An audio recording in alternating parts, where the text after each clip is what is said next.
Hello there, this is New Vision TV. My name is Lynn Komdisha and this is the Handshake. Now, before I can introduce my guest, logistics and transport industry leadership is pushing for self-regulation. I am wondering, self-regulation, who has been regulating them and what are they preparing for? They say it is, of course, preparation for the oil and gas sector. Allegedly, they are supposed to be, handling a lot of cargo. Well, I have with me Paul Busharizi. Yes, you know the guy. Paul, welcome to the show. Thank you. So these guys pushing, where have they been? What is pushing them? Who is regulating them? Why now? Well, first of all, of course, talk about preparations for oil. Yes.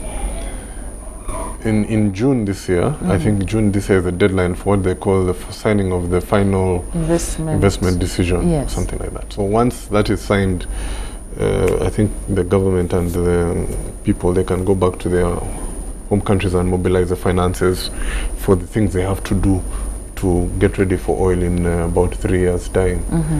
Now, they estimate that between $15 and $20 billion is going to be spent over the next 3 years. Okay.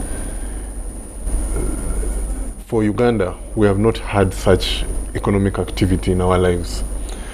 The magnitude is so big that there's no one who can do it alone. Like there's no freight forwarder in Uganda who can handle the whole oil industry alone. Of course. We have very, very many small little guys. Yes. So that in order to maximize what they call local content, they're being encouraged to come together, upskill themselves and all that kind of business. So they've been scattered? Yeah, of course, they've just been scattered doing their own small little things. So now I think this is an effort to bring them together to create those synergies that they can at least get some work in the oil industry. Oh, apart from that, what else are they targeting? Well, as I said, first of all, they're associating, they're bringing themselves together, then they're getting training. They're getting training which will improve their capacity to handle the oil industry. Because the oil industry, for example, if they want trucks, they don't go down here to the yard and say, I want 20 trucks come. No, there are certain standards that have to be met. So these freight forwarders are trying to improve their own capacities to handle. Yeah. So how will this self-regulation help them as companies? Right now, who is regulating them? That's a good question. I suspect it might be somebody in the Ministry of Transport and Works or something like that. But I think, you see, why many times people want to be self-regulated is because these industries are always changing. Right. And if you leave your regulation to a government entity which does not change as fast as the industry, you can get tied up. So I think that's why they're pushing for self-regulation. And if they are organized and they get into this big kind of association, why not? I mean, unless government wakes up and says, oh, no, we're the ones, they can regulate themselves.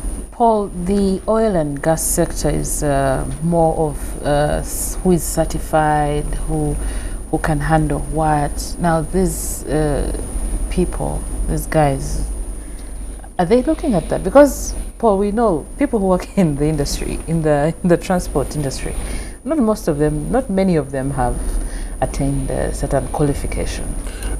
So over the last week or two, they've been attending a training course of international freight organization course or something. Exactly. So they have trained trainers.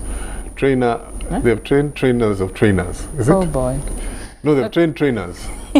So these trainers hopefully will then also train others. Will train others and stuff like that. So that's what they're trying to do. It's going to be a kind of international certification. Oh, absolutely, which the oil industry requires of them. And how will this help the oil and gas?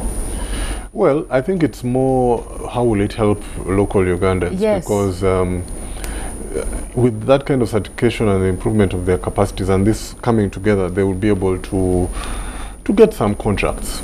I mean, you're talking about huge contracts. They told me that I think at the peak of this 3-year period before oil comes, you're going to need 2,000 trucks. Is it 2,000 trucks or 200 trucks? I think 200,000. No, 2,000. I think it's 200 trucks. You're going to need 200 trucks. Now, those are not just any trucks. They have to be certified. They have to be a certain age. You can't get a second-hand truck to move stuff around. Wow. But one of the big things about those things is you're going to need 3 drivers on those trucks, and these have to be internationally certified. They have to be certified as well. If you went around looking for even 20, 100 international certified truck drivers in Uganda, you might not find. So there's all that capacity building, and this is just part of it. And are we in any way? I mean, we've been talking about we at the time we have you know first of all, initially first oil was supposed to come out in 2009, which is 10 years ago.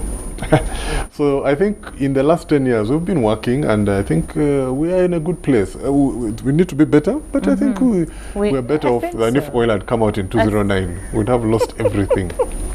I'm really looking forward to that time. The oil starts, coming out. The action is actually before the oil starts coming out. So there's 3 years between now and the oil. That's really where big action is. All right. Thank you, Paul. You're welcome.